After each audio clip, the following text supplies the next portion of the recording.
à l'occasion de l'édition 2023 de Toulouse demain. Je suis vraiment ravie de vous accueillir. En plus, il fait bon ce matin. Tout le monde a pris un petit café, ça va ? Allez, même principe que les 8 tables rondes précédentes. Cette dernière table ronde sera un petit peu plus longue que les autres. On va déroger à la règle. On va faire 1 heure de discussion avec les invités que je vais vous présenter dans un instant. Et puis, on accueillera Julien Goupil en fin de table ronde. Et on vous laissera évidemment la parole comme les 2 jours précédents. On va accueillir tout de suite, venez me rejoindre les intervenants de cette dernière session. Merci de les accueillir.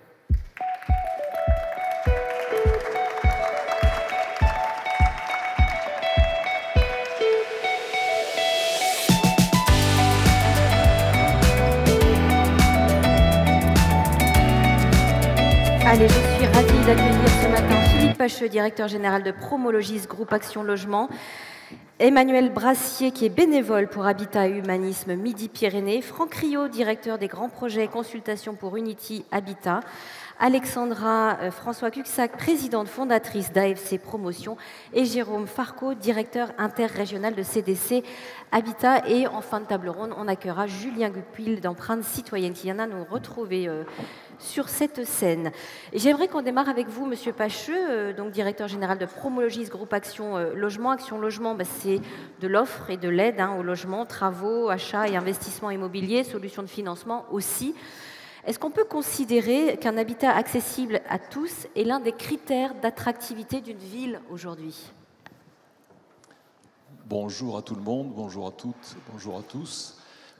Bienvenue de nous rejoindre à ce moment matinal de ce dimanche matin. Je pense que l'attractivité d'une ville, d'une agglomération renvoie à la combinaison de plusieurs facteurs. La qualité du cadre de vie me paraît un point essentiel, si je dois en retenir un. Un second, la force d'attraction d'une ville va aussi renvoyer à la dynamique du bassin d'emploi. Et le troisième, que vous avez cité, qui me paraît essentiel, c'est le côté abordable du logement que l'on va trouver sur ce territoire. Abordable, c'est-à-dire qu'on va permettre au plus grand nombre de pouvoir se loger dans les meilleures conditions. Voilà. Et ça, c'est un sujet de préoccupation, je pense que nous pouvons partager, ce côté abordable, susceptible d'être un frein précisément à l'attractivité d'un territoire. Pourquoi ? Parce que nous constatons depuis plusieurs années un phénomène inflationniste fort. Le coût de l'immobilier progresse, il progresse vite, il progresse donc fortement. Et qu'est-ce qui se passe bien évidemment ? C'est qu'on voit beaucoup de ménages, beaucoup de familles qui se retrouvent donc évincés de l'accès donc au logement. Il m'arrive de dire parfois que le logement c'est un bien de première nécessité et c'est en train de devenir progressivement un peu un produit de luxe. Voilà. Ça veut dire quoi ? Ça veut dire que bien évidemment donc les ménages les personnes les plus fragiles donc en termes de revenus se retrouvent naturellement en situation de difficulté pour accéder à un logement. Les jeunes sont aussi concernés, les jeunes étudiants, les jeunes en situation de formation, les jeunes qui débutent aussi dans la vie professionnelle. Et ce qu'on constate, c'est qu'au-delà de ces publics-là, progressivement, de plus en plus de ménages sont également concernés, c'est-à-dire finalement les classes moyennes se retrouvent aussi dans une situation de difficulté pour accéder facilement à un logement. Alors, voilà. Quelles sont les actions que vous menez pour aider ces populations aujourd'hui ? Écoutez, au niveau du groupe Action Logement, nous sommes particulièrement mobilisés pour essayer de répondre autant que faire se peut à cette situation. D'abord, je rappellerai que le groupe Action Logement a un rôle majeur pour accompagner le logement des salariés. Je disais que parmi les éléments d'attractivité, il y avait d'un territoire, il y avait bien évidemment le développement économique, et le rôle d'Action Logement Immobilier, c'est précisément d'accompagner le développement économique en proposant des logements aux salariés. Parce qu'il est clair que s'il n'y a pas la capacité d'accueillir des salariés sur un territoire, les entreprises seront incapables d'assurer leur plan donc, de développement. Ou alors on va constater un phénomène bien classique de voir les familles projetées très loin d'un point de vue donc, géographique, aller se loger sur des communes éloignées, moins onéreuses, avec bien évidemment des conséquences que je vais qualifier de défavorables pour le développement durable. Et aussi certainement, donc, si elles font des économies immédiatement, je pense que ça portera préjudice parce que les coûts de déplacement seront onéreux et je pense que pour leur qualité de vie, ça ne sera pas très bon. Alors que faisons-nous au niveau d'Action Logement? C'est précisément d'accompagner le développement économique des territoires en proposant du logement. Notre positionnement à nous est très clair, c'est du logement abordable. Pour qui?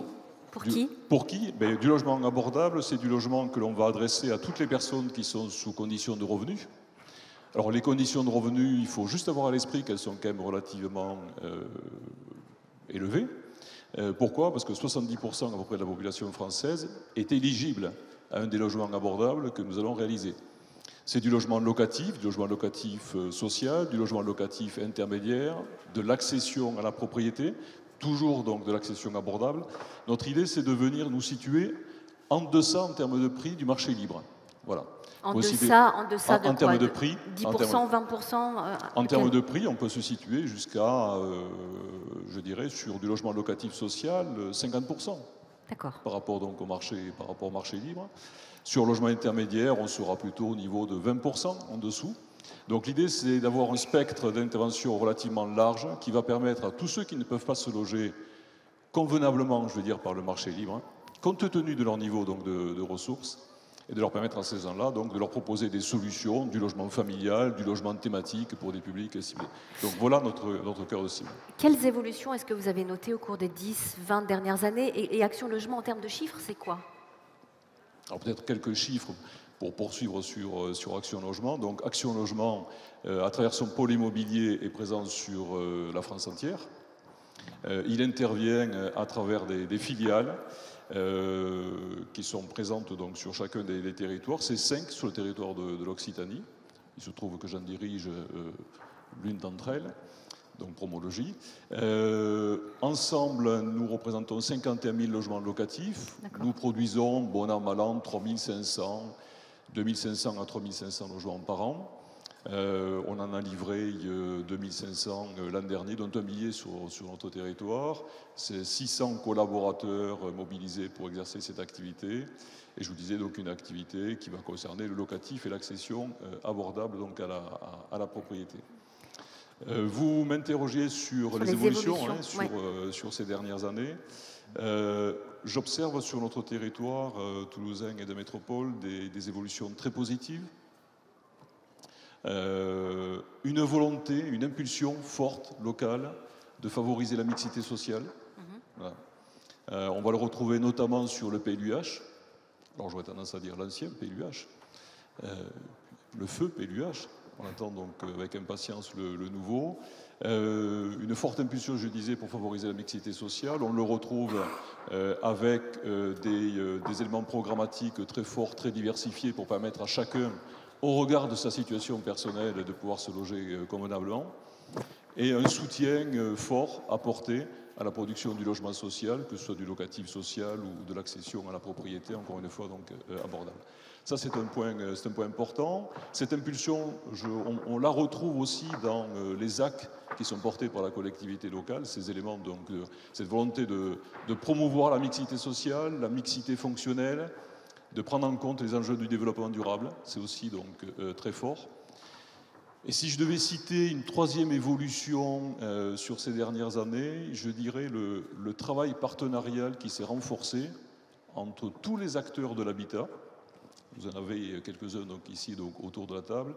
Et en particulier, donc, on a vu se renforcer le partenariat entre les organismes de logement social et les promoteurs privés, conscients que nous devions développer des synergies entre nous, conscients aussi que nous n'étions pas concurrents mais complémentaires donc, en termes d'offres, et que si nous voulions répondre à la diversité des besoins qui sont sur le territoire, il fallait qu'on apprenne beaucoup plus à travailler ensemble au niveau de la conception des programmes, au niveau donc, de leur mise en œuvre. Voilà, donc ça me paraît important en termes d'évolution sur ces dernières années. Justement, on va donner la parole aux autres acteurs de cette table ronde. Merci Philippe Pacheux, on reviendra vers vous tout à l'heure. Emmanuel Brassier, parce que vous remplacez au pied levé, on vous en remercie, Agnès Arter, qui n'a pas pu se libérer sur cette table ronde. Vous êtes bénévole, hein, je l'ai dit, pour Habitat et Humanisme Midi-Pyrénées. Habitat et Humanisme, qu'est-ce que c'est en quelques mots pour les gens qui ne connaissent pas cette entité ? Alors, Habitat et Humanisme, c'est une association, un mouvement associatif qui a été créé il y a environ 35 ans par un grand monsieur qui s'appelle Bernard Nevers, qui était un promoteur immobilier et qui a pris conscience en fait du problème de l'exclusion des personnes fragiles et qui a souhaité en fait pouvoir apporter une réponse à cette problématique. Elle regroupe, l'association Habitat Humanisme regroupe environ plus de 50 délégations sur tout le territoire. En fait, l'objectif, c'est de lutter contre l'exclusion à partir de la thématique du logement. Donc, c'est sous 3 formes. C'est d'abord héberger les publics fragiles, contribuer à rendre une ville plus accueillante. Et le dernier point qui est essentiel dans ce mouvement, c'est accompagner ce public fragile. Donc l'objectif, c'est de pouvoir rendre autonomes les personnes qui ont eu des accidents de la vie pour différentes raisons et pouvoir les emmener vers l'autonomie et vers la reprise en confiance, et voler par ses propres ailes. Donc le modèle d'Habitat Humanisme, il est assez particulier puisque c'est un modèle en fait.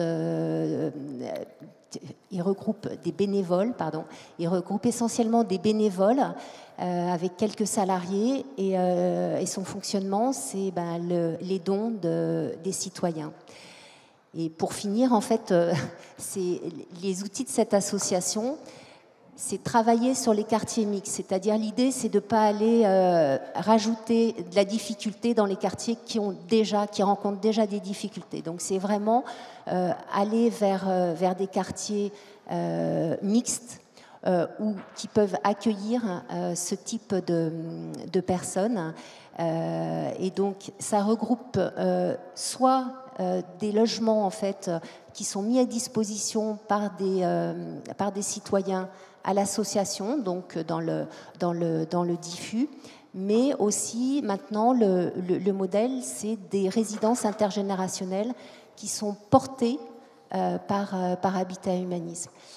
Et pour finir, je suis assez récente bénévole dans cette association, donc avant d'intégrer cette association, j'avais fait pas mal de lectures et je me permets de vous dire un petit mot que j'ai trouvé très éclairant de Bernard Nevers, qui dit « Le vivre ensemble est un défi majeur de notre société. L'habitat doit contribuer à la diversité sociale. Au début, cela entraîne souvent des réactions négatives de la part de la population des quartiers concernés, mais avec les années, elle se rend compte du bien fondé social du projet. Les gens ne sont pas égoïstes, ils ont peur de la différence. On ne brise pas la peur avec des discours, mais avec des opérations. La diversité sociale, c'est l'occasion de faire rencontrer des gens qui n'en ont pas l'occasion. » Et c'est vraiment, je trouve que cette phrase illustre vraiment la volonté de ce mouvement qui se veut vraiment fraternel autour du logement. C'est votre ADN, en effet. On va illustrer avec l'exemple, parce que vous êtes aussi venu pour nous parler du projet L'Envol. Alors, qu'est-ce que c'est que ce projet ? Alors, le projet L'Envol, il se trouve que je connais bien ce projet puisque donc, vous l'avez, il s'intègre dans le cadre du quartier Guillaumet sur lequel j'ai travaillé à titre professionnel, donc je suis assez à l'aise pour en parler. C'est un projet en fait qui a vu le jour à partir d'une large concertation qu'on avait fait en 2018 côté aménageur. Donc à l'époque, j'avais la casquette aménageur.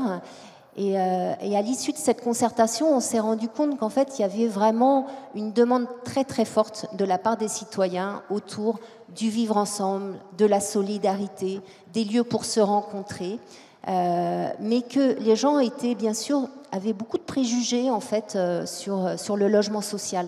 Et cette opération regroupait plus de 45% de logement social. Donc en fait, c'était toutes ces rencontres, ces ateliers, on s'est trouvé, on a eu la chance d'avoir autour de la table des acteurs qui portaient différents projets inclusifs, dont Habitat Humanisme, donc qui portait un projet sur le public fragilisé, une association de quartier qui s'appelle Esperluette, qui portait un projet sur les jeunes en situation de handicap, donc porté par des parents, et qui souhaitait développer des logements inclusifs pour accueillir leurs enfants, et un autre partenaire qui est un bailleur social qui s'appelle Languedocienne Patrimoine, et qui lui avait un projet plutôt tourné vers les seniors en perte d'autonomie. Et au travers de cette concertation, on s'est dit, on va faire des ateliers sur le logement. Et donc, on a mis tous ces acteurs et tous ces citoyens autour de la table, et on leur a dit, voilà, le logement social, ça concerne aussi tout le monde. Tout le monde veut des services, une maison de santé, mais est-ce qu'on veut des gens qui ont des handicaps, qui ont un parcours de vie peut-être difficile? Et en fait, on a fait ce laboratoire de réflexion. Et ce qui est formidable, en fait, c'est qu'on a fait un projet unique en France aujourd'hui, qui est une résidence intergénérationnelle inclusive, avec ces 3 acteurs qui étaient autour de la table. Et aujourd'hui, donc, l'Envol, qui est au cœur du quartier Guillaumet. Le quartier Guillaumet, c'est une très grosse opération d'aménagement qui se trouve entre Jolimont et la Roseraie.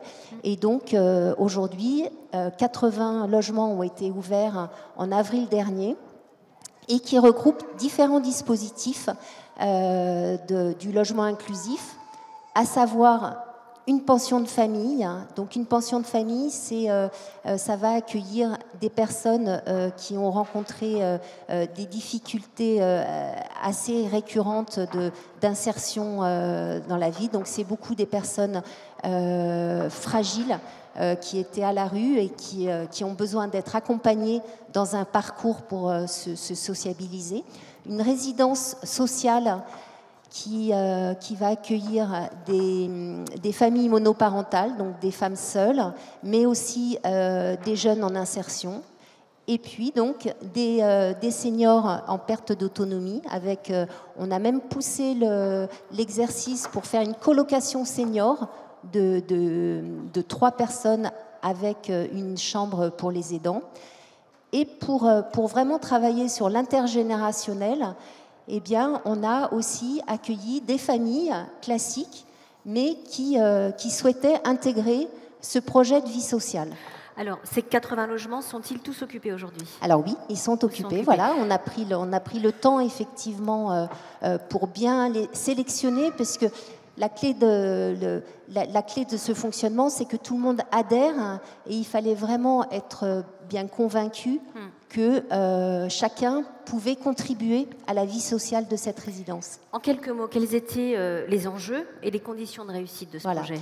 Alors, les enjeux, c'était d'abord que de l'accompagnement. Voilà, donc grâce aux différents dispositifs qu'on a pu mobiliser avec donc tous les publics en situation de handicap, la pension de famille donc pour ce public très fragilisé, on a réussi donc à mettre en place de l'accompagnement, donc qui était vraiment la clé de ce projet, de l'accompagnement. Et aujourd'hui, il y a aussi bien sûr des locaux de convivialité, des bureaux, des salles d'éveil, etc.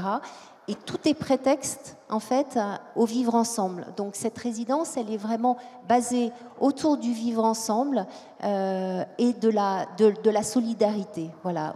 J'ai quelques exemples, puisque là, maintenant, ça fait déjà quelques mois. Il y a une personne qui est en pension de famille qui venait prendre son café tous les matins.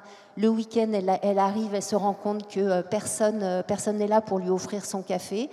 Eh bien, il y a une personne âgée qui vit dans la partie des résidences seniors qui maintenant a pris l'habitude de l'accueillir, d'aller lui chercher le café, donc de l'emmener chez elle pour lui offrir un café et pour revenir. Et tous les après-midi, il y a des jeux de belote, il y a la mise en place de repas. Voilà, donc c'est vraiment une grande réussite. Une dernière question avant d'entendre Franck Riot. Emmanuel, est-ce que vous disiez que ce modèle est unique? Est-ce que, selon vous, il est duplicable? Alors, je pense que chaque projet est un prototype, puisque nous l'avons construit avec tous les acteurs qui étaient là. Par contre, aujourd'hui, il y a beaucoup d'acteurs qui se trouvent autour de la table de projet. Je pense notamment à des acteurs tels des tiers-lieux qui sont là pour accueillir justement tout type d'activité. Il y a les collectivités publiques, bien sûr, qui sont demandeurs de ce genre de projet innovant. Et puis, comme on le disait précédemment, il y a les acteurs, les bailleurs sociaux, les promoteurs, qui ont bien compris que l'enjeu de la ville inclusive de demain, c'était de travailler tous ensemble et de rendre, je pense que c'est ça qui est très, très éclairant, c'est de rendre des lieux accueillants. On ne peut pas tout envisager, on ne peut pas tout prévoir, mais aujourd'hui, en tant que professionnel, en tant que dans le milieu associatif, on se doit de co-construire, de co-concevoir et de permettre le champ des possibles, parce que après, les acteurs seront là pour le prendre en main. On ne peut pas tout faire, mais à partir du moment où on met en place des modèles qui vont permettre une ville inclusive, accueillante, bienveillante, fraternelle, les personnes qui vont l'habiter vont porter ce message. Merci beaucoup Emmanuel. Franck Riot, directeur des grands projets et consultations pour Unity Habitat. Un petit mot sur Unity Habitat, Quesaco, oui. Ses missions. Normalement, ils sont allumés. Oui. Voilà. Oui, c'est bon, parfait. Écoutez, merci de m'accueillir. Effectivement, je travaille au sein d'Unity Habitat, qui est un promoteur indépendant. On a 7 agences, dont l'agence de Toulouse, qui est la principale. Et moi, je m'occupe de tout ce qui est grands projets et concours, en fait. Et le leitmotiv d'Unity, ça a été toujours le parcours résidentiel pour tous. Donc, entre guillemets, du locatif social à l'accession sociale, au logement classique abordable jusqu'au logement, on va dire, de standing. Et depuis 2017, on est aussi gestionnaire de nos propres résidences-services en les abordant sous un angle qui est la résidence service senior abordable. Voilà. Donc juste pour rebondir effectivement sur ce que disait M. Pacheux tout à l'heure, bon, déjà je suis ravi d'être ici parce que nous travaillons avec Alexandra François-Cuxac sur des opérations en copromotion. Je travaille avec Habitat Humanisme sur une pension de famille, sur un concours sur Marseille. Nous travaillons très régulièrement avec Promologie sur différentes opérations et je travaille aussi avec la CDC. Alors, on va féliciter Jacques qui est là. Voilà. C'est du fait de Jacques, ce casting. Voilà. Bravo Jacques. et on travaille en ce moment d'arrache-pied avec le CDC, effectivement, sur nos résidences services seniors. Donc vous voyez, effectivement, l'évolution dans nos métiers s'est grandement accélérée, on va dire, dans l'effet un peu post-subprime des années 2008.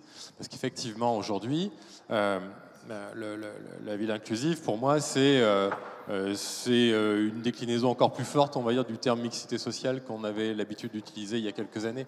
Aujourd'hui, on sent bien, et c'était étonnant de voir tous les débats qu'il y avait ici hier, qu'effectivement, quand nous on construit principalement des logements, de l'habitat, donc on est dans un environnement qui doit être plutôt préservé, dans lequel il y a, déjà on se situe dans la cité, donc quelque chose qui est plutôt urbain, donc avec des services, avec un fonctionnement qui doit être efficient, et puis en plus à la fin, on doit répondre aux besoins de base qui est celui d'avoir un toit et qui soit suffisamment qualitatif. Enfin, je sais qu'hier vous avez accueilli M. Leclerc, dont le rapport il y a très peu de temps nous a tous marqués parce que c'est notre fil rouge aujourd'hui en termes de conception, le rapport Chirometti-Leclerc, qui définit en fait une qualité d'usage des logements.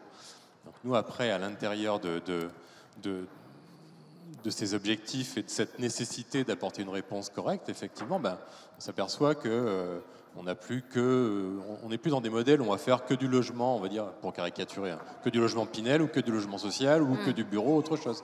Les gens ils doivent pouvoir vivre, vieillir normalement, comme tout le monde, donc avec des besoins qui évoluent. Ils commencent locataires, on souhaite à tous qu'ils puissent devenir propriétaires, et puis à un moment donné, ils vieillissent, il faut qu'ils puissent être accueillis dans d'autres structures. Alors justement, Franck, les résidences services seniors abordables, Qui peut en bénéficier? Quels sont les critères?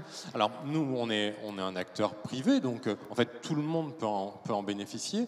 La ligne rouge, en tout cas, le fil directeur de notre action, c'est de nous dire qu'aujourd'hui, moi, je viens de Sète, donc je connais bien l'Hérault, le Gard. On avait fait des maisons en partage avec M. Pacheux. Nous, aujourd'hui, on est sur le secteur libre, privé. Bon. On sait que les revenus moyens d'une personne retraitée, c'est à peine plus de 1 000 €. Donc, bon, nous, on se dit qu'il faut qu'on soit sur des tarifs qui soient à peu près à 1 500 €, on va dire en pension complète, c'est-à-dire votre logement, l'ensemble des services, le repas du midi, le repas du soir, les charges, important en ce moment, enfin, on commence à avoir pleinement conscience que l'électricité et tout ça peut coûter très cher, et dans un environnement qui soit avec des salles de restauration, des salons, Donc, des 1 500 € par mois, tout compris, voilà. Charges comprises. Alors, ouais, tout à fait. Donc ça, c'est vraiment notre objectif. Alors, on y arrive. Alors, on n'y arrive pas, ça sort pas du chapeau. On y arrive parce qu'en fait, déjà, il faut maîtriser parfaitement la construction. Alors bon, on sait tous à peu près construire ici, même très bien, mais les règles et les exigences évoluent encore. Donc, il faut quand même vraiment maîtriser l'acte de construire avec les architectes, avec nos bureaux d'études.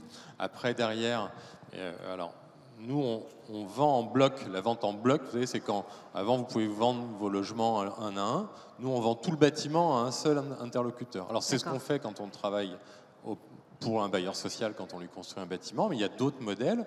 On peut travailler avec des fonds qui sont généralement, des banques ou des assurances. Ça peut être le Crédit Agricole, ça peut être la Caisse d'épargne, ça peut être aussi la Banque des Territoires, la CDC, je veux dire, qui vont nous acheter un bâtiment d'un seul coup. Donc, c'est-à-dire que je n'ai pas d'intermédiaire pour commercialiser mon bâtiment. C'est vachement sécurisant aussi pour un promoteur. Vous n'avez pas de risque commercial, c'est quand même fondamental. Et puis après, surtout, il faut gérer. Donc ensuite, nous, on va en fait jusqu'au bout de la chaîne, puisqu'on a aussi notre propre structure de gestion qui s'appelle Aquarelia, et qui, elle, alors existe depuis 25 ans, donc c'est un vieux gestionnaire de résidence senior. Donc on a une maîtrise parfaite de nos coûts de gestion. Donc tout ça mis bout à bout, on peut commencer à se rapprocher de quelque chose qui marche, mais ça ne suffit pas encore, parce qu'après, il faut encore trouver le terrain où le coût du foncier ne va pas être exorbitant. Alors, voilà. Franck, dites-nous en quoi ce modèle, déjà 1 500 € par mois, est-ce que c'est vraiment abordable? Bon, peut-être ça fera réagir dans la salle pour des seniors, hein.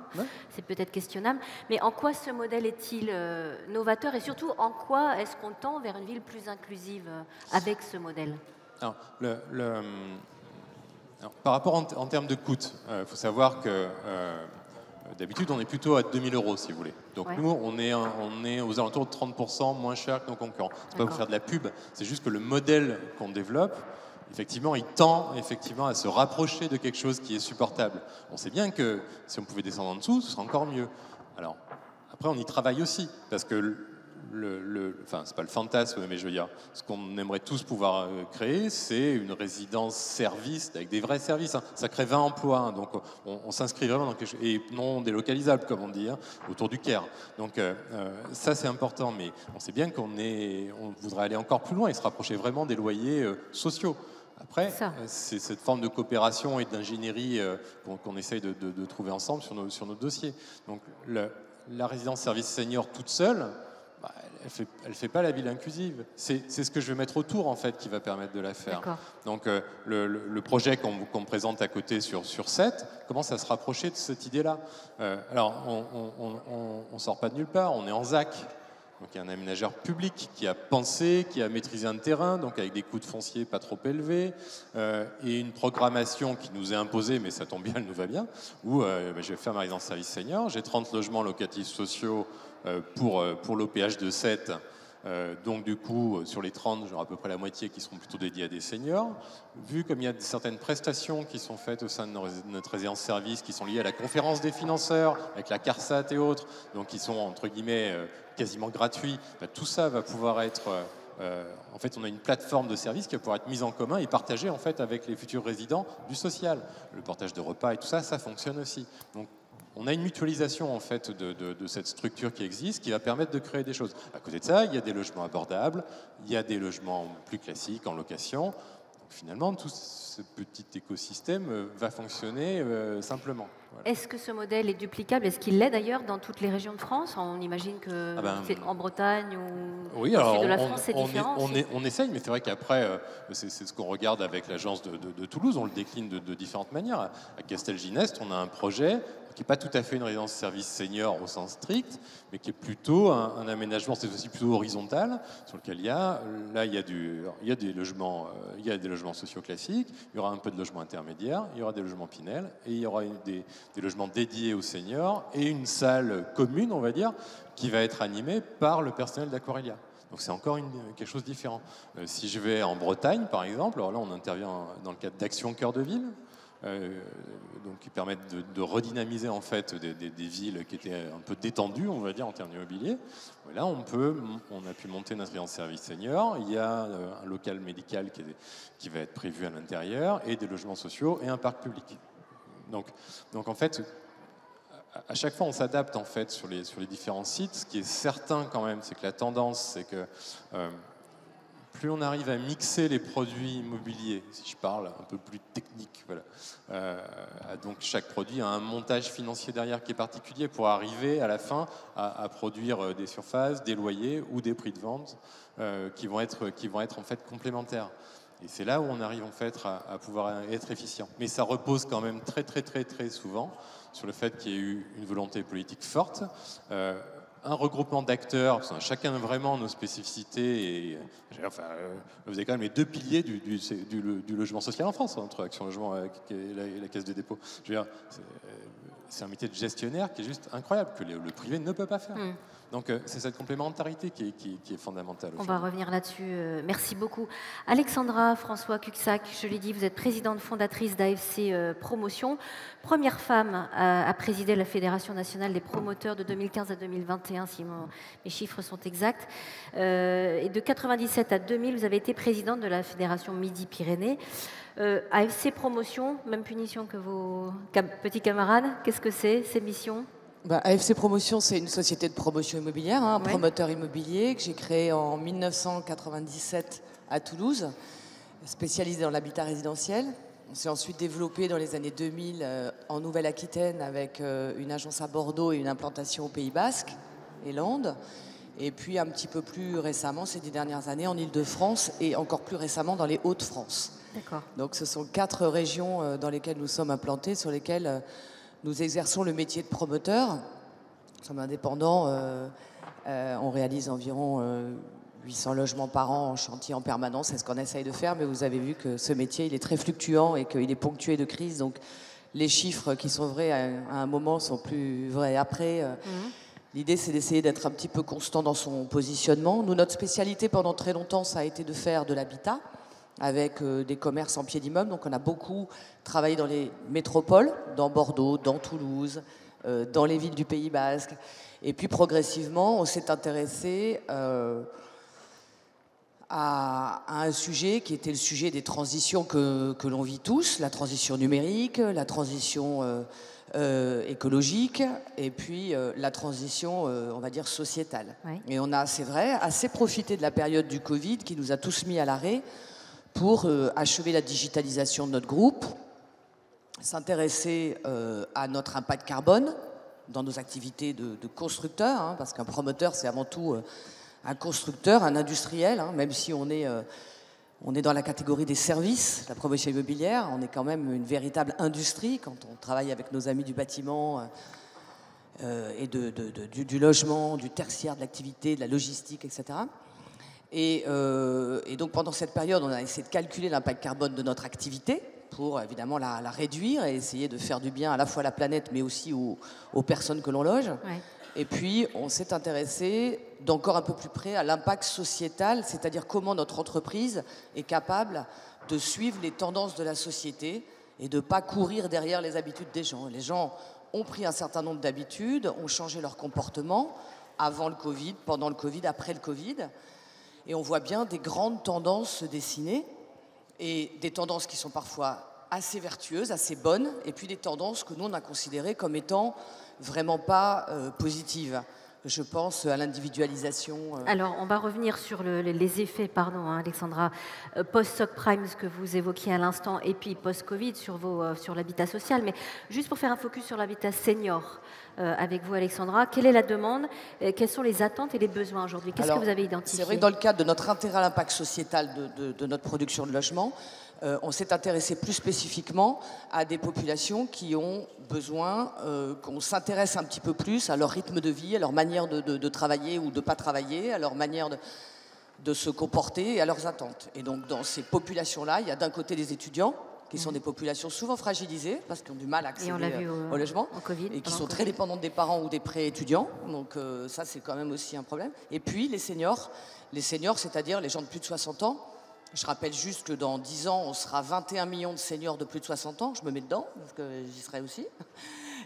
Et que c'est 3 millions de personnes de plus de 60 ans depuis 2019 qui sont attendues. Donc c'est un fait de société évidemment majeur qu'on a tous en tête, mais qui change profondément à la fois la manière de construire, à la fois la manière de se rendre accessible, pas uniquement à l'échelle du bâtiment, mais aussi dans le quartier, dans la ville.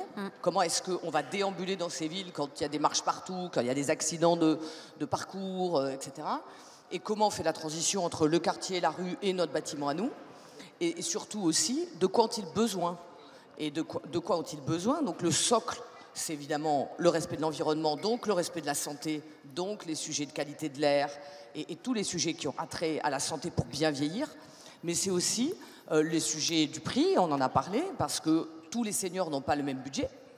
Il y a des seniors qui sont... Parce que vous savez, derrière une moyenne de 1 200 € par mois, qui est le niveau de retraite moyen en France, il y a des grandes disparités. Il y a des gens qui ne peuvent pas du tout se loger, qui n'ont pas du tout de revenus. Et là, le travail d'Habitat Humanisme est formidable, parce que c'est vraiment un travail qui est fait pour les plus défavorisés d'entre eux. Vous avez des gens qui ont parfaitement les revenus adéquats et qui peuvent s'offrir des résidences-services seniors haut de gamme et dans lesquels vous allez retrouver des restaurants, des piscines, et c'est des clubs med à ciel ouvert, hein, et c'est formidable, et il ne faut pas le renier parce que ça existe aussi, bien sûr.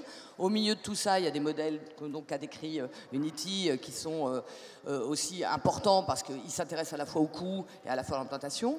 Nous, chez AFC Promotion, on a développé un modèle un peu différent, qui est un modèle qui est plutôt basé dans ce qu'on appelle le périurbain, c'est-à-dire autour des grandes villes, parce qu'on a considéré qu'il y avait des gens qui voulaient vieillir chez eux, dans leur quartier, dans leur ville, et qu'on ne voulait pas les forcer à venir à Bordeaux, à Toulouse ou à Paris pour trouver l'habitat qui leur convienne. Alors, quelle est la particularité de ce modèle? Et donc, on s'est éloigné des villes pour rester près de chez eux. Et c'est un modèle qui est un peu loin à décrire, mais c'est un modèle qui est basé sur l'habitat participatif. C'est-à-dire qu'on redonne au nouvel acquéreur, qui peut être acquéreur s'il en a les moyens, et on l'aide à en avoir les moyens, c'est un modèle financier derrière, ou au locataire, on lui donne les moyens de participer à la gestion de sa résidence. En fait, c'est des gens qui viennent souvent des maisons, de l'individuel. La maison est plus adaptée, elle a des étages. Entretien des bâtiments, des jardins, des choses comme ça? Alors, il y a ça, mais par exemple, vous avez été comptable pendant votre vie. Aujourd'hui, vous pouvez avoir un rôle dans votre copropriété avec vos compétences que vous avez eues pendant toute votre carrière. Donc nous, on part du principe que la vie ne s'arrête pas à la retraite, mais qu'il y a quand même une nouvelle vie qui démarre. Et cette nouvelle vie, on redonne une joie à la fois de vivre ensemble, parce que comme je viens de le dire, les gens viennent souvent de la maison individuelle et donc c'est compliqué pour eux de vivre ensemble et ça coule pas de source. Donc on les accompagne pendant plusieurs mois, voire années après la livraison. Donc ça, c'est difficile aussi, c'est un apprentissage. Et nous, dans notre rôle de créateur d'adaptation aux tendances de la société, on les aide, on les accompagne. D'ailleurs, ça se passe très très bien, hein, parce que très rapidement, ils reprennent du nerf, des compétences qu'ils peuvent exploiter, etc. Et puis, en même temps, on les aide à se structurer et à prendre la main sur la vie. C'est-à-dire qu'on essaye de ne pas se substituer à eux, de décréter leurs envies ou leurs attentes. On les laisse faire émerger de ce qu'ils ont envie de faire. Donc, ça veut dire que nous, on est obligé de produire, de concevoir un habitat qui soit assez polyvalent, qui leur permette de changer de fonction. Un jour, ça peut être une salle qui va permettre de jouer aux cartes, mais demain, ça peut être complètement autre chose. Ils peuvent décider, par exemple, de transformer complètement l'usage de la salle et de dire, nous, on a besoin de trucs pour nos petits-enfants qui viennent quand même régulièrement et on voudrait faire autrement. Donc, la modularité des espaces l'adaptabilité à leurs attentes et leur évolution dans le temps, parce qu'il faut savoir que les seniors, on est seniors à 60 ans, hein, donc j'imagine qu'on est très nombreux dans la salle. À partir de 60 ans, et la doyenne de nos habitants, elle a 95 ans. Et 95 ans est totalement valide, parce que nous, on ne fait pas du tout de service médical. Quels sont les critères d'éligibilité pour ce type de Avoir logement? à partir de 60 ans et l'envie de venir se rapprocher des autres et ne pas vieillir seul chez soi. Quel est le coût? On voyait tout à l'heure le coût d'environ 1 500 € par mois, mais tout service et toute charge comprise. Pour ce modèle, qu'est-ce qu'il faut compter? C'est exactement le même coût qu'un logement qui est vendu sans aménité, comme on dit, c'est-à-dire sans mutualisation d'espace. C'est le coût abordable d'un logement abordable, même s'il n'avait pas de service ou même s'il n'avait pas de. C'est quoi pour vous le coût d'un logement abordable? Les charges sont autour de entre 200 et 400 € par mois. D'accord. On va donner on vous entend tout à l'heure à nouveau, Alexandra. On va donner la parole à Jérôme Farcou, qu'on n'a pas encore entendu, directeur interrégional de CDC Habitat, filiale immobilière de la Caisse des dépôts et consignations. Est-ce qu'on peut dire un petit mot de vos missions et de votre activité? Oh oui, bien sûr, avec grand plaisir. Bonjour à tous. CDC Habitat, donc, comme vous l'avez dit, c'est la filière immobilière de la Caisse des dépôts et consignations. On gère 550 000 logements en France et dom-tom. Il ne faut pas oublier les territoires d'outre-mer, évidemment. Et notre vision, c'est d'être sur la plus large palette de l'habitat possible. Donc on est un opérateur global autour de l'habitat, avec toujours une question qui anime notre action, qui est celle de l'intérêt général, puisque on est là pour penser dans le cadre de l'intérêt général et pas des intérêts particuliers. À l'échelle de la métropole toulousaine, puisqu'on est à Toulouse, on gère un peu moins de 10 000 logements. La moitié sont des logements sociaux. Oui. Et c'est là que vous allez comprendre pourquoi on a cette vision un peu globale sur le logement. La moitié sont des logements sociaux, classiques, familiaux, que l'on connaît tous. 2000, 2500 des logements sont des logements étudiants pour les jeunes, qui sont principalement gérés par le Crous. Là aussi, tout le monde... Tous ceux qui ont été étudiants ou qui ont des enfants étudiants connaissent le Crous. Donc on a 2000 logements sur Toulouse qui sont gérés par le Crous. Et puis après, les autres logements, on a à peu près 3000 logements qui sont des logements intermédiaires. Puisque nous sommes les inventeurs du logement intermédiaire. Il y a une dizaine d'années de ça, on a inventé ce produit-là. Le gouvernement a pris un décret pour le sanctuariser. Et aujourd'hui, on va fêter en 2024 les 10 ans du logement intermédiaire. Alors, qu'est-ce que le logement intermédiaire et à qui est-il destiné ? Alors, le logement intermédiaire, il est destiné... Qu'est-ce qu'un logement intermédiaire ? Quand on achète un logement, notre objectif, c'est de se dire qu'il y a le logement social que tout le monde connaît. Allez, on va se donner quelques chiffres. En gros, un logement social, c'est à peu près aux alentours de 6 € le mètre carré par mois. Le marché libre, ça va être 12, 13, 14 €. Eh bien, qu'est-ce qui se passe entre les deux, entre les 6 et les 12 ? Donc à 10, à 8, 10. C'est ça le logement intermédiaire. Je suis une jeune infirmière, un jeune comptable, je démarre dans la vie, je vais gagner entre 1500 et 2000 € par mois. Je me loge comment ? Quand c'est 15 € le mètre carré dans un quartier. C'est très difficile.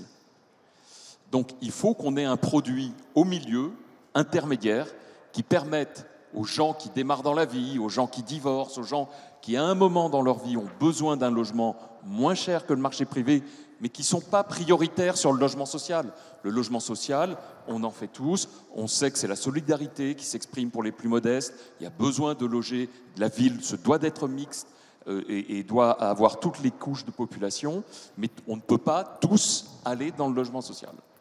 Donc à partir du moment où on n'est pas prioritaire pour aller dans le logement social, mais qu'on ne gagne pas assez d'argent pour être dans l'accession libre ou dans le produit libre, il y a besoin d'avoir un produit au milieu qui soit destiné à ces jeunes, à ces couples qui divorcent, à l'ensemble des gens qui n'ont pas les moyens d'aller sur le marché libre. En termes de chiffres, quelle est l'évolution que vous notez sur la demande de ce type de logement aujourd'hui ? Alors, la demande est de plus en plus importante. Parce qu'aujourd'hui, on a un écart de plus en plus important entre le logement social, qui est très réglementé, et le logement libre, qui l'est un peu moins, et c'est normal, tout est dans le mot, libre. Et donc, cet écart cette place du logement intermédiaire est en train de devenir de plus en plus évidente. Est-ce qu'on peut y répondre à cette Alors, demande? nous, c'est la mission qu'on s'est donnée, en partie, puisqu'on fait à la fois du logement social et du logement intermédiaire. Donc, on y répond avec, en partie, des coopérations nombreuses avec l'ensemble des acteurs de la ville, que ce soit les élus, que ce soit les aménageurs, tels qu'Opidea ici sur la métropole toulousaine, ou les acteurs privés que sont les promoteurs. Et on essaye de déployer toute notre énergie pour ça.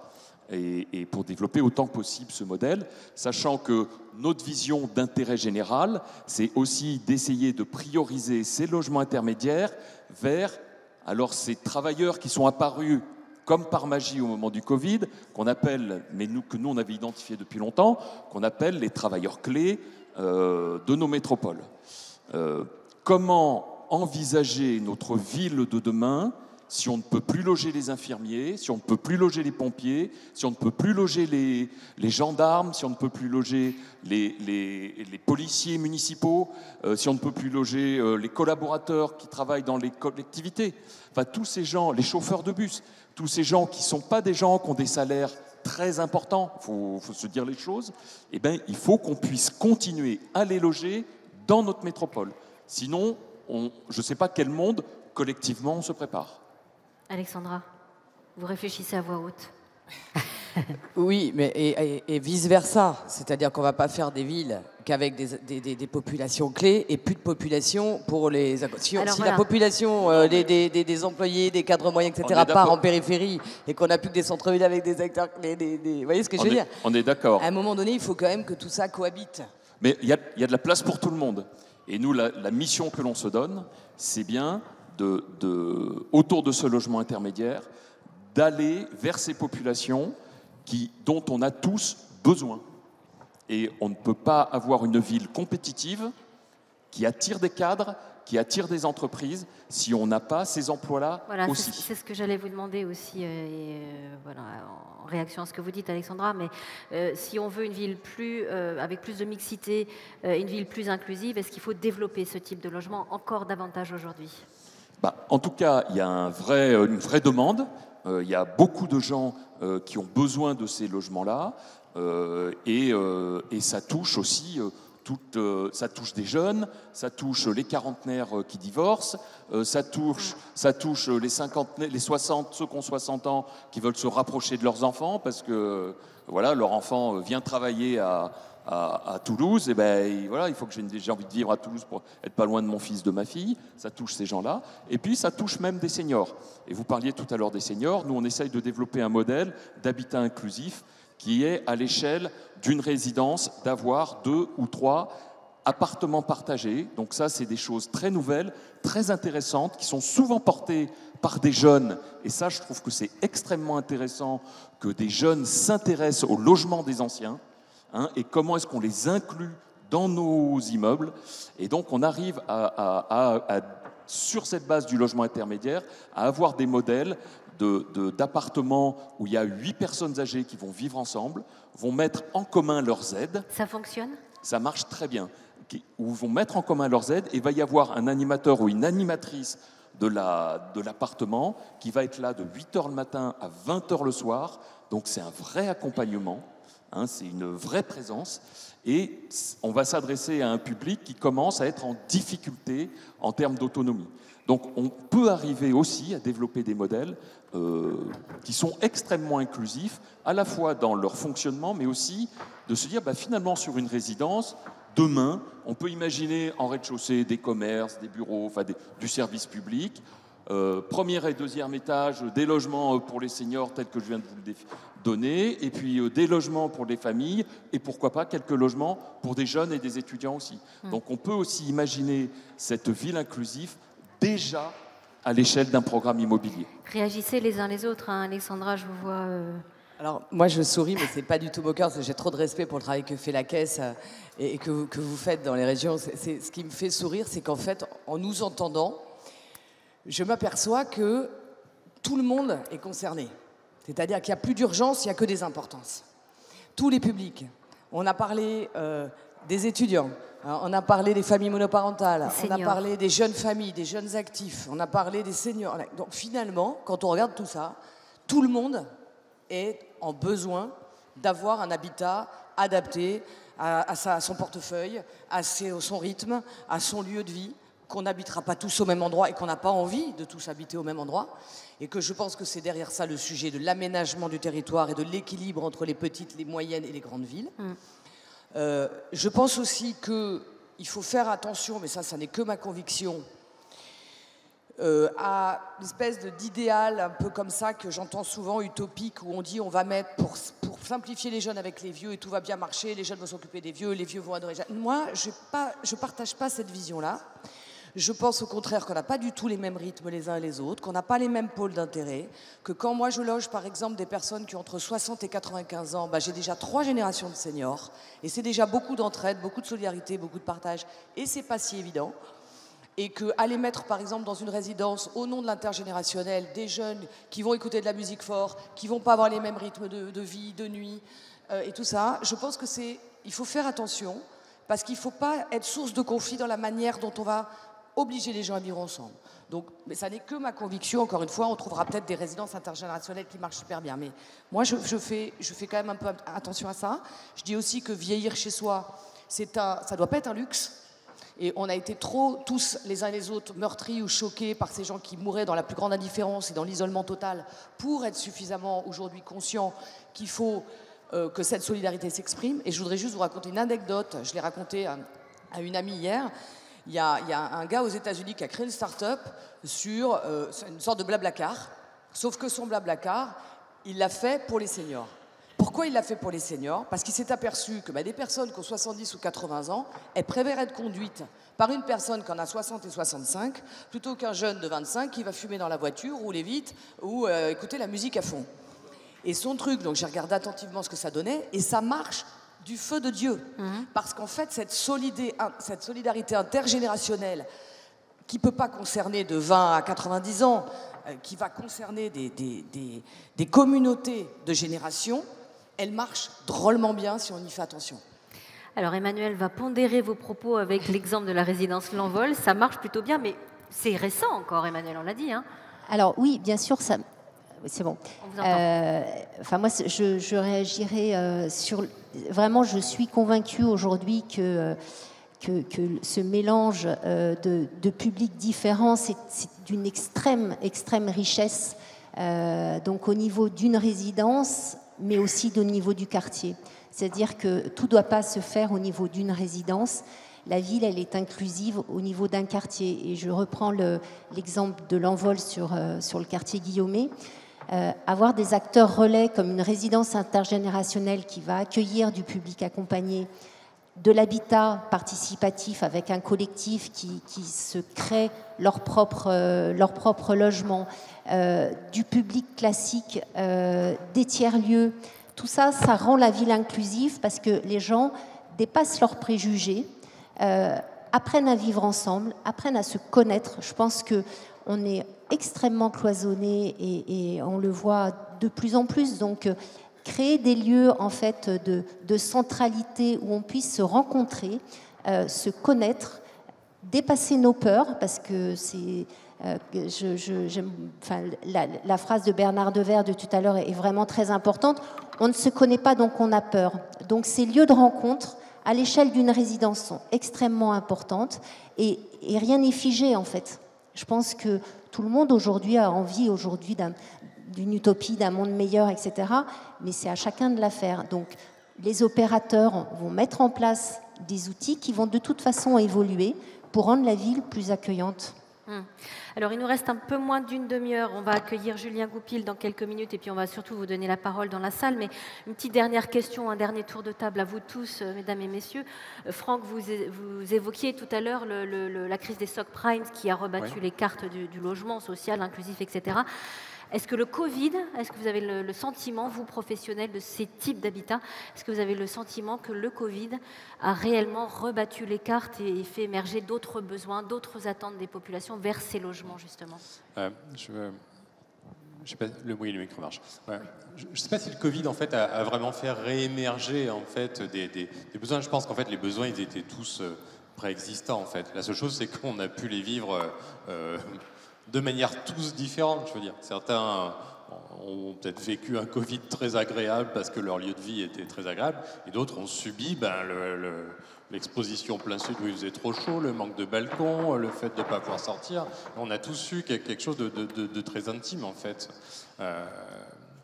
Et donc aujourd'hui, le rapport Girometti-Leclerc, je veux dire, est arrivé après et a juste réécrit des choses qui paraissent évidentes. On a besoin d'avoir un salon suffisamment grand, de pouvoir se mettre dans un coin pour bosser. Si on a une vue à l'extérieur, c'est plus sympa. Et si en plus je peux mettre une petite chaise longue sur mon balcon, c'est bien. Je veux dire, et si mon logement est traversant, encore mieux. Je veux dire, mais c'est tellement évident que c'est bien de le réécrire, en fait. Et quand on commence à accumuler, en fait, ce qui devient désirable, en fait, et là on parle que de l'habitat du lieu de vie, hein, individuel, on se rend compte qu'effectivement, on a peut-être tous pu mesurer l'écart, on va dire, de ce qu'on faisait aujourd'hui, de ce qui était souhaitable. Et cette dérive, on sait d'où elle vient, enfin, on pourrait en parler des heures. Donc aujourd'hui, il y a une espèce de coup de barre pour reprendre la bonne direction et en essayant de trouver des solutions adaptées. Là où ça se complique, c'est qu'effectivement, vu le passage dans lequel on est entré là, depuis une grosse année avec des taux qui partent dans tous les sens, on voit bien que l'équation, elle va être encore plus compliquée à résoudre. Juste une petite aparté entre ce que disait Jérôme sur le fait qu'effectivement, on a besoin de ce mélange de produits qui permettent de réaliser en fait des habitats différents destinés à des personnes différentes mais au même endroit. Moi, ça me paraît vraiment fondamental. Avant, on avait un peu, on l'a tous connu, je veux dire, enfin, vous aviez la zone avec le parc d'activités où il y avait les emplois, et puis il y avait la zone avec les logements sociaux, puis il y avait la zone avec le logement de standing, et puis ça marchait bien. Bon, sauf qu'en fait, on s'aperçoit qu'aujourd'hui, celui qui va peut-être venir très tôt le matin pour aller préparer les bureaux dans lesquels il y aura d'autres, s'il doit traverser la ville et que la bagnole coûte trop cher et que le tram ou le métro n'est pas encore ouvert, ça va être compliqué. Que finalement, pour que la société fonctionne, il faut qu'il y ait quand même une proximité de fait entre l'habitat, entre l'emploi, entre les moyens de mobilité, entre le commerce, les services, je veux dire, et que tout ça aujourd'hui, donc on entend bien, ce qui était hyper intéressant, c'est qu'on voit qu'il y a 100 solutions possibles en fait.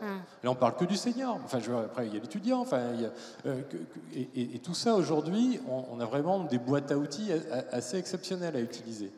Philippe Pacheux, quand on a préparé cette session, vous avez mis l'accent sur ce lien habitat-emploi qui est essentiel aussi pour vous. Oui. Juste une remarque préalable. On constate finalement que les problématiques d'accès au logement touchent tout le monde. Parce que finalement, c'est ce que rappelle Alexandra. Voilà, ce que disait Alexandra. Ouais. On a eu tendance à se focaliser sur quelques catégories de ménages, celles qui ont les revenus les plus faibles. Mais finalement, aujourd'hui, tout le monde est concerné, mis à part quelques catégories très supérieures qui finalement se débrouillent toutes seules et se débrouilleront toutes seules. Je crois que l'enjeu qui est devant nous aujourd'hui, et si on veut avoir une ville ouverte à tous, inclusive, solidaire, c'est précisément de s'adresser à tous ceux qui ne peuvent pas se débrouiller par eux-mêmes. Bon. Et par rapport à ça, c'est la conjugaison de l'action locale de tous les acteurs avec une impulsion politique forte qui va le permettre. Ça me paraît un point important. Et c'est vrai, parmi les catégories qui sont ciblées aujourd'hui par rapport aux problématiques d'accès au logement, j'évoquais en effet la situation des salariés. Alors, ce sont les salariés modestes, encore une fois. Ici, on est sur un territoire privilégié, on a Airbus. Et comme je dis souvent, il n'y a pas que les cadres sup. Tout le monde ne travaille pas chez Airbus non plus. Voilà, tout le monde ne travaille pas chez Airbus. Il n'y a pas que les cadres sup chez Airbus. Il y a tout l'écosystème qui vit donc autour de lui. Et puis on a aussi évoqué tous ceux qui font la ville et font la vie au-delà de ces salariés, de ces salariés-là. Quand on va acheter, quand on va prendre un café, il y a sur cette magnifique place donc en face, il y a bien des salariés qui travaillent. Et la question, c'est de savoir si on veut faire en sorte qu'ils habitent à proximité de leur lieu de vie, ou si on accepte, et je crois qu'on a la question à la réponse quand on la pose, de les projeter géographiquement très loin et condamner à faire des kilomètres donc, tous les jours. Ça veut dire de la pénibilité, ça veut dire donc des coûts. Et je pense que les enjeux de développement durable, je le disais au début de mon intervention, sont contraires à ça. C'est-à-dire qu'il faut au contraire essayer de rapprocher le logement, donc du lieu de travail.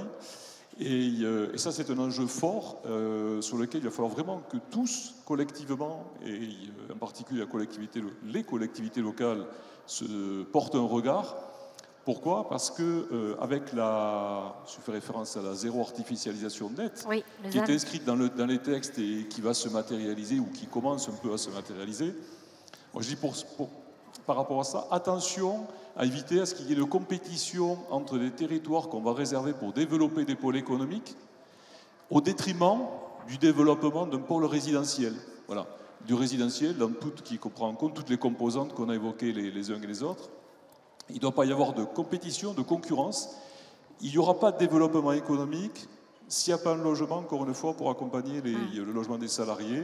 Et c'est vrai qu'au niveau d'Action Logement, nous, on est particulièrement attentifs et en action sur cette production donc, de logements, du logement locatif social, du logement intermédiaire, et laissant les autres acteurs intervenir donc, sur le logement libre.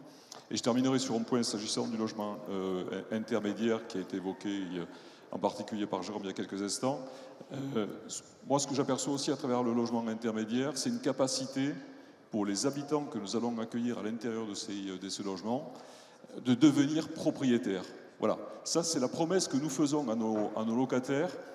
Pour des locataires du logement social, nous avons... La perspective. Voilà, c'est vraiment une promesse, une perspective que nous leur offrons. Je pense qu'il faut essayer aussi de ramener des propriétaires dans nos résidences, en particulier les primo-accédants, qui aujourd'hui sont complètement exclus donc, du parcours résidentiel. Alors c'est vrai que les taux d'intérêt sont élevés, je ne sais pas, les taux d'intérêt pour les emprunteurs, je ne sais pas trop comment les choses vont évoluer. Mais en tout cas, il faudra un certain nombre de conditions, mais il faudra aussi du logement abordable pour cette primo-accession. Et le logement libre est un des vecteurs, on en a d'autres pour le permettre. Voilà. Merci beaucoup. Allez, il nous reste un petit peu plus d'un quart d'heure. Je voudrais qu'on salue le travail de Nicolas, notre illustrateur, qui travaille depuis ce matin. Voilà. Merci Nicolas de nous accompagner joliment. On va accueillir Julien Goupil d'Empreinte Citoyenne sur le jingle, et puis peut-être on va en profiter pendant que Julien vient Julien, pour voir s'il y a des questions dans la salle. Comme d'habitude, on va faire circuler un micro. Alors Julien, tu vas te mettre... Il y a un tabouret là. Je m'installe là. Il y a des chanceux et des moins chanceux. Il y en a qui ont pris la place au soleil. C'est bientôt fini. C'est bientôt fini. Est-ce qu'il y a des questions?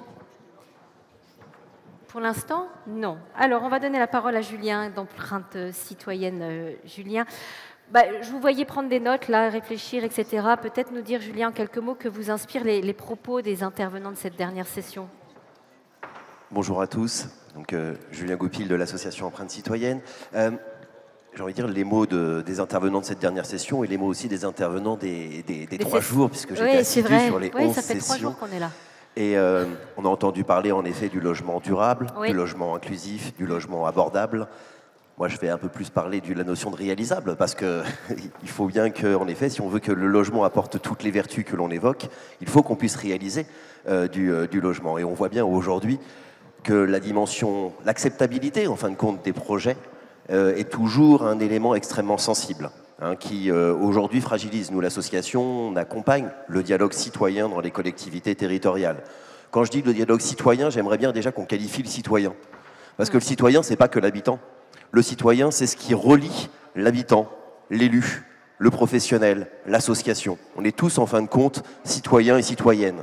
Et donc, trouver du commun, et essayer de se relier, essayer de se rassembler pour essayer de trouver des solutions et pour essayer de rétablir une forme de confiance aussi.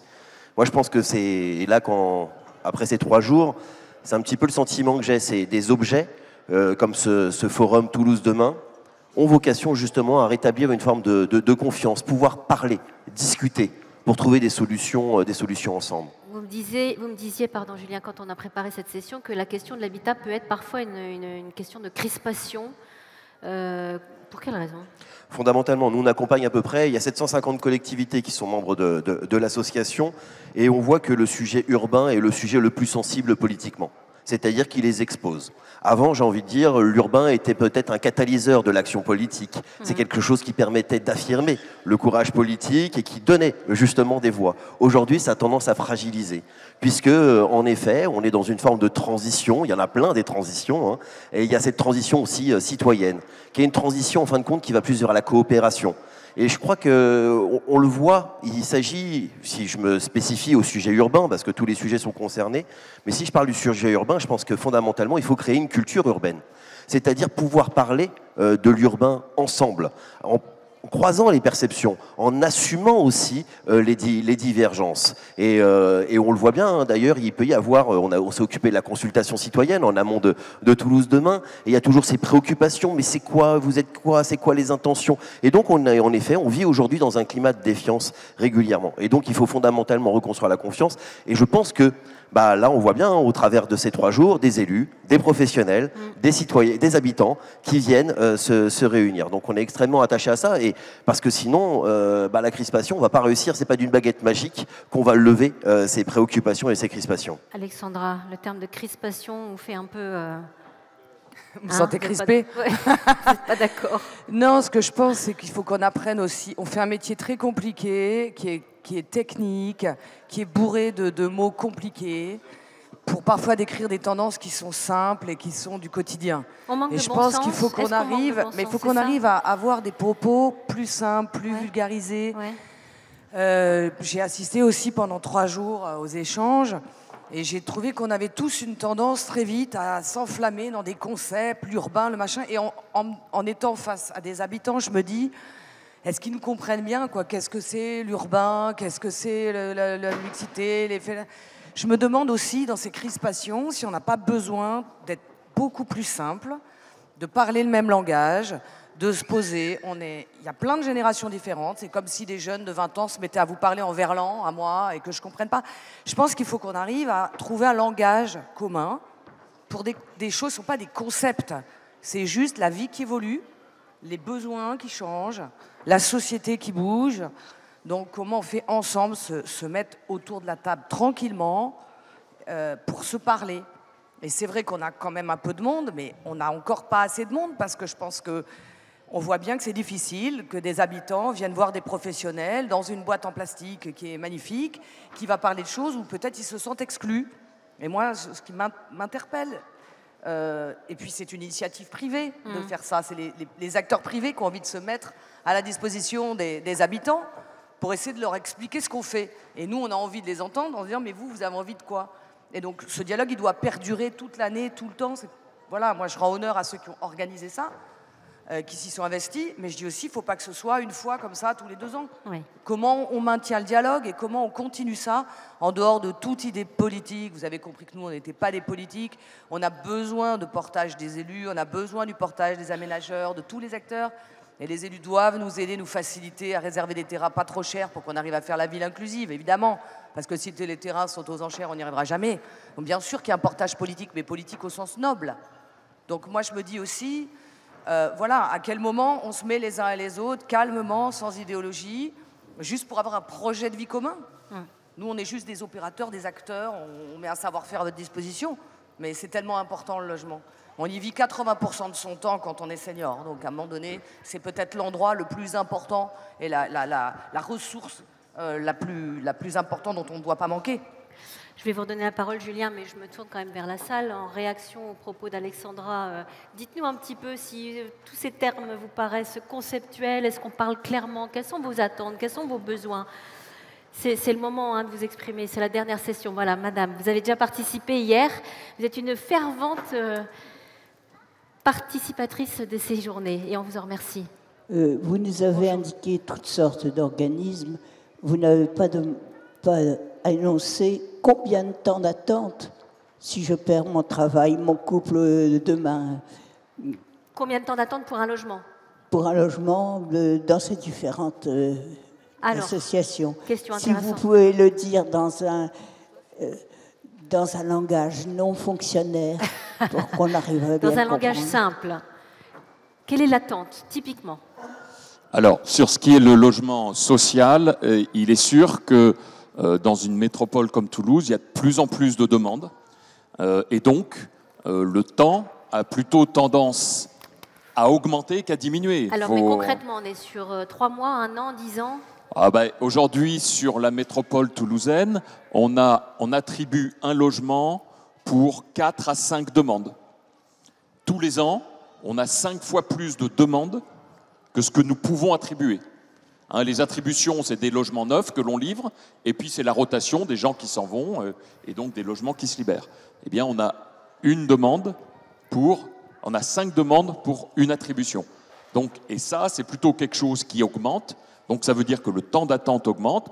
Alors après, ça va dépendre du quartier, de l'âge, du caractère prioritaire de la personne. Oui. On sait que le logement social s'attribue de manière de plus en plus presque automatique. C'est quoi, c'est les foyers monoparentaux selon des critères de priorité. Donc, si on est très prioritaire, ça va aller relativement vite. Si on n'est pas du tout prioritaire, ça peut être jamais. Donc un D'où couple l'intérêt avec 3 d'avoir enfants qui a eu chacun une situation, ça peut prendre des années.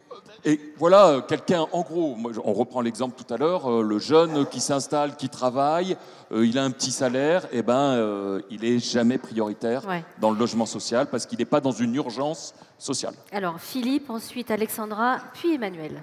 Oui, juste pour prolonger, des statistiques, ça ne parle pas toujours effectivement en gros à chacun, c'est ce que rappelait à l'instant donc Jérôme, c'est le ratio à peu près de 1 pour 5, mais que constate-t-on, et il a raison, c'est des délais de plus en plus longs, précisément parce que tout le parcours résidentiel est bloqué. On le voit très bien, nos locataires ne partent plus en fait. On a connu une période il y a quelques années où les locataires rentraient dans le parc social, madame, on y faisait une partie de sa vie. Oui. La situation économique de la famille s'améliorait, on allait dans le parc privé, on devenait locataire, dans le parc libre, on devenait propriétaire. Bon. Le problème, c'est que les écarts entre les revenus dont on dispose et la capacité qu'il faut avoir pour devenir locataire dans le parc privé et dans le parc ou en location en accession à la propriété est devenu aujourd'hui insurmontable pour beaucoup trop de personnes. Et donc c'est vrai que nos locataires, on le voit, enfin, on a des taux, ce qu'on appelle les taux de mobilité chez nos locataires, qui aujourd'hui tangentent le 0. Donc nos locataires sont chez eux. Et c'est vrai que tant que tout l'immobilier sera bloqué, malheureusement, seule la production neuve va venir concrètement apporter de l'offre nouvelle. Ouais. Et c'est là qu'il y a aussi donc un enjeu pour nous de recréer cette mobilité dans notre patrimoine, avoir des différences donc, de produits pour permettre à chacun, en fonction de sa situation, de pouvoir bouger. C'est aussi la raison pour laquelle nous avons un engagement fort, c'est d'aller voir les locataires, quasiment chacun de nos locataires au niveau de Promologie, on en a 31 000. Bon. On essaie tous les ans, tous les 2 ans, d'aller vers eux pour regarder comment leur situation a évolué et si on peut leur proposer d'autres perspectives donc, de relogement.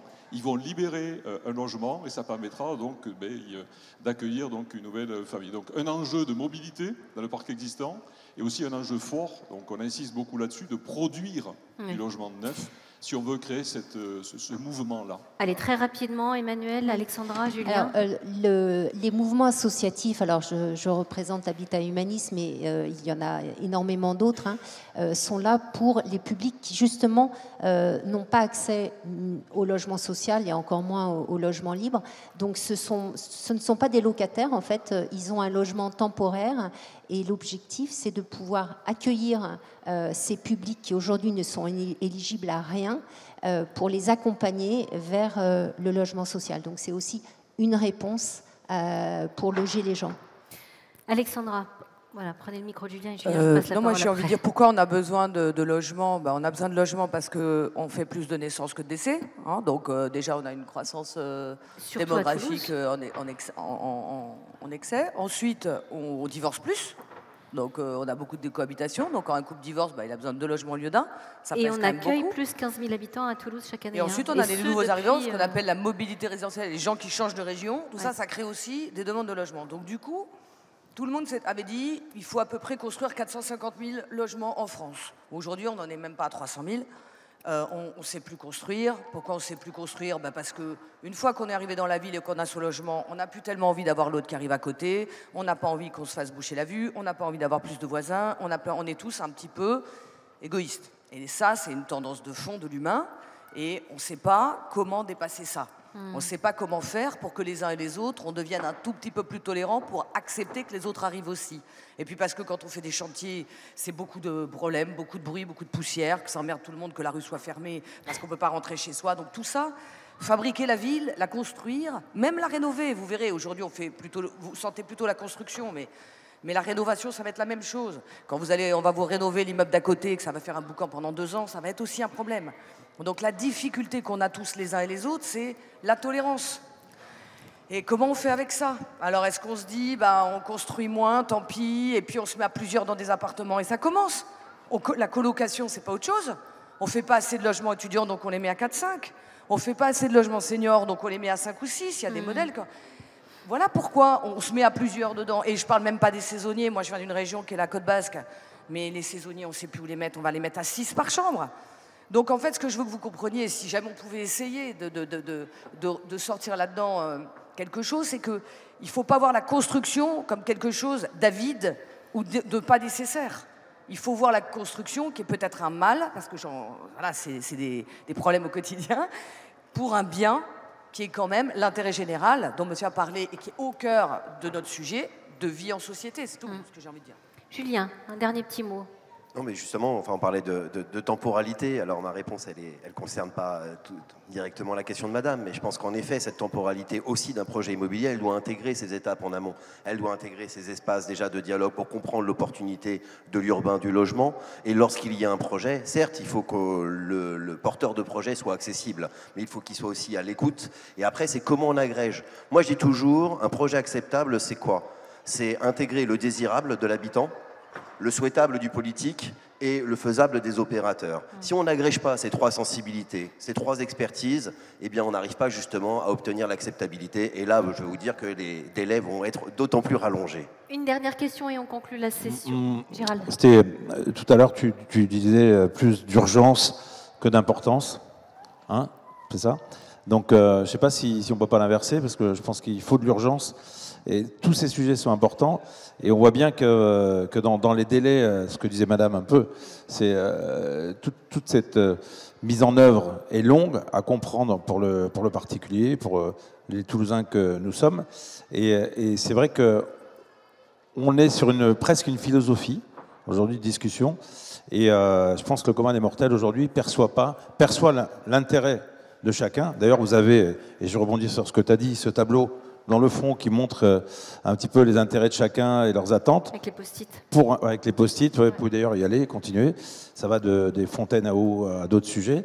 Et pour information, il y a près de 3800 personnes qui sont passées dans le forum, ce qui n'est pas visible parce que c'est vrai qu'il est grand, il y a plusieurs pôles d'attractivité, mais on aurait pu aussi faire beaucoup plus, mais les gens se sont quand même intéressés.